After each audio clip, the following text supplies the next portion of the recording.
Alright, what's happening for him?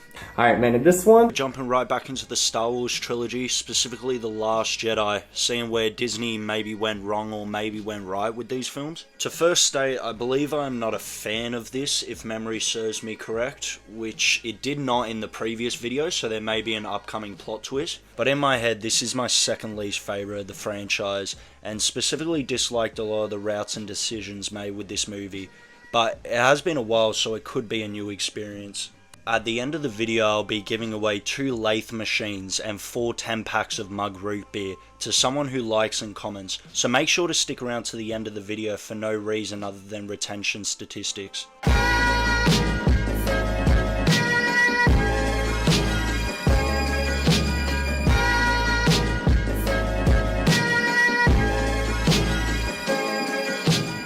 The film begins similarly how we left the previous, with a space dogfight where Poe is trying to distract the First Order.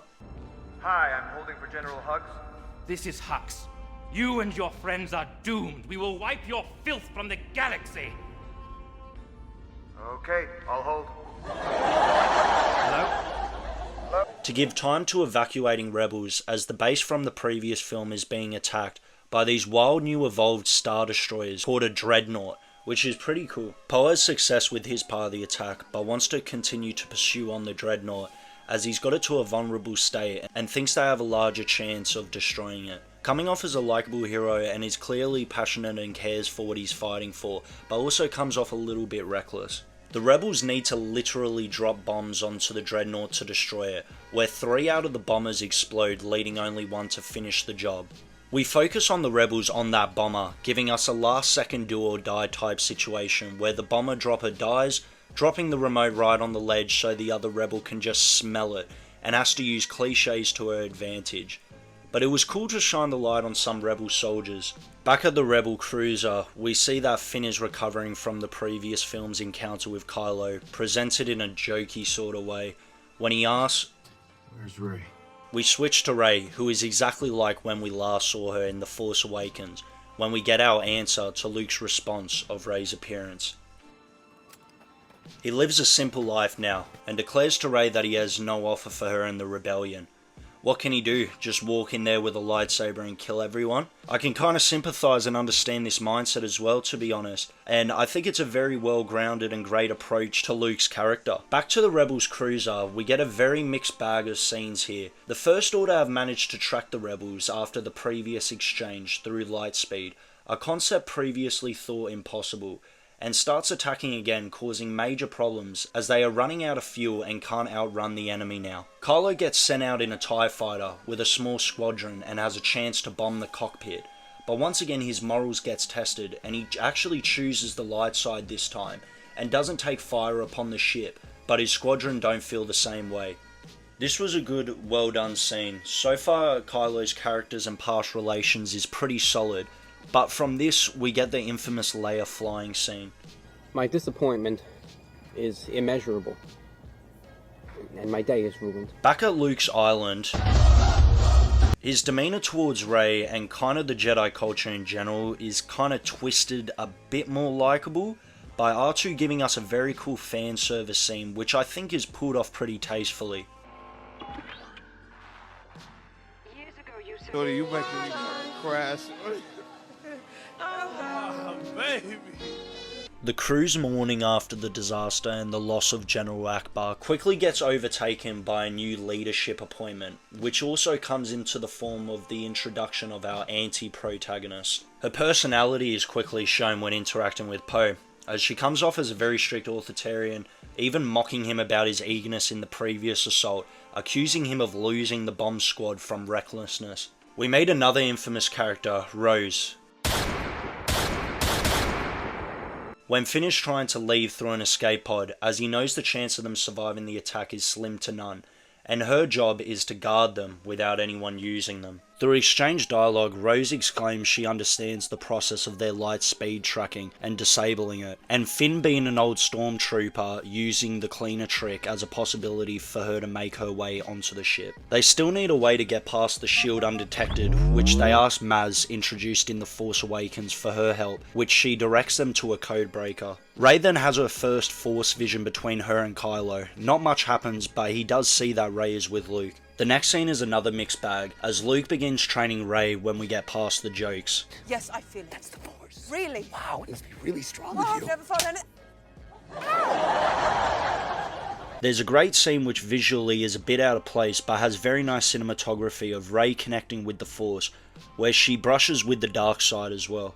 Obviously a similar situation to Kylo Ren's origin, causing Luke to avoid the situation again and dismiss Rey. We get the next connected vision, where Rey's a little bit more emotional this time about Kylo's murder of his father, and boasts about being victorious over him after finding Luke, but it coming off in a slightly disingenuous sort of way.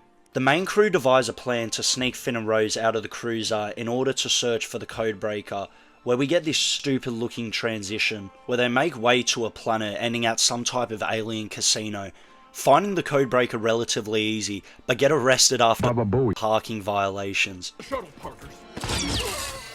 Alright, you two are under arrest for parking violations.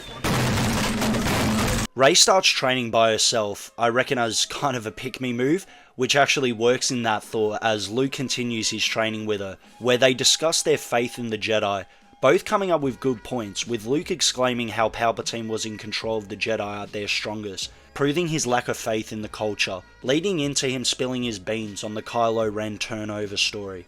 In the ship, tensions are rising about the Vice Admiral's plan and are beginning to think the worst, as Rose and Finn are incarcerated because of a previously mentioned parking infringement, where in their cell they meet Frankie Fourfingers, who is a code breaker himself and escapes them out of this prison. Then we get a really overdrawn escape scene which brings up themes of animal cruelty and just weird stuff to put in a Star Wars movie, when Benicio del Toro somehow finds them with BB-8 and flies them away in a ship. When we get another connected vision as Kylo tells his side of the Luke story, which shines Luke in a much more unfavourable light, making Rey want to pursue the dark side of the island but finding no answers to her questions. We quickly return to another vision between Rey and Kylo, as the connection between the two deepens and they are able to make a physical connection through the Force, interrupted by Luke, who obviously instantly disowns the behaviour. Rey confronts Luke about the truth of the incident, where he reveals his regrets and flaws, deepening his character a bit, but Rey is persistent in Kylo and wants to pursue him, a similar way that Luke did Vader in Return of the Jedi. Luke, still bitter, tries to burn the sacred Jedi text, when he is confronted by Yoda, who does it himself in an ironic and well executed act to send a message that the Jedi will always live on. We go back to Rose and Finn's plotline, where Finn and the dodgy hacker, when exposing the ship as stolen to Finn, shows that the owner sold the weapons to the First Order as well as the Rebellion, describing the war as some sort of machine and putting doubt into Finn's mind about the cause and what he is devoting his life to. On the cruiser, the crew and Poe in particular are becoming very unfaithful to Vice Admiral's plan towards the attack, and when realising she is planning to abandon ship on pods, become very opposed and angered. Poe then pulls off some sort of citizen arrest stunt on the Vice Admiral, relieving her of the command and taking over. Not before her quickly breaking back out, then Leia also comes out of a coma and blasts Poe with a Glock 9. The crew continue with the Vice Admiral plan, which was only half revealed to the audience due to plot reasons, as she actually planned to evacuate everyone off the ship while still manning the cruiser and sacrificing herself. When Rey confronts Kylo, he takes her to Snoke, who reveals that he was bridging their minds, taking advantage of both their weaknesses of empathy and planned for both their actions all along. Snoke tries to get Skywalker's information out of her in a very Return of the Jedi-esque way, even telling Rey to look at her rebel fleet in space and how they are going to lose, when turning to Kylo to kill her to further prove his worth. When he finally gives in to the light side after his disdain for Snoke's thoughts on him, killing him and freeing Rey, sparing her life and offering to join together to renew the galaxy.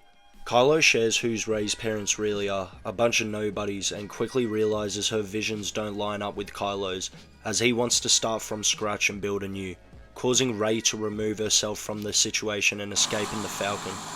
Kylo is able to hide the fact that he killed Snoke by fake sleeping at the scene when General Hux comes. Finn and Rose enter the base with the data breaker and get into the sensor room when ambushed by a familiar face.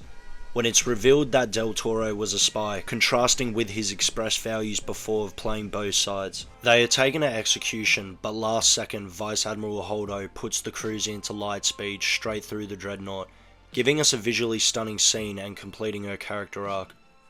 The rebels may cover in a temporary base and pursue the next attack by the AT-AT walkers, with a visually cool scene where the planet base layer of ground is white, contrasting with the red salt beneath it. Finn pursues with the attack after the retreat is called, as the rebels are completely outmatched weapon-wise, where we are given a pretty scene where Poe is sacrificing himself for essentially no reason, and gets saved by Rose in a dumb act that brings down the film, with also Rose having a fake death scene.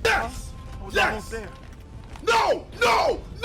Fuck! Shit! Skywalker then mysteriously arrives at the base where the rebels are being attacked, and when walking out to the battlefield catches Kylo's attention and causes him to cease fire temporarily and aim all targets on Skywalker, only for him to still stand after the assault, causing Kylo to come down and confront him face to face. Poe realizes this is a distraction for the rebellion to escape, and follows some foxes to find a way out of the tunnel. Kylo then realizes after striking Luke that he is not physically present, and is in fact using some kind of force skill not seen before. The use of this though seems to cause Luke's demise, and I'm not really sure how I feel about this choice, to be honest. The rebels make it to the end of the cave with the exit being blocked, when Rey comes out of nowhere and finds them using the dumbass foxes, removing the blockage and developing her Jedi skills on screen, but maybe not in the deepest way. During the ending sequence, we get the weirdest interaction between Poe and Rey, who haven't met yet, which is actually insane and I haven't thought of yet. Leading us to the closing sequence, when an unexpected but cool choice is put in, as we focus on the civilians from the casino planet, specifically the newer generation. I think this scene really hits home the themes explored within this film, and doesn't come off too corny.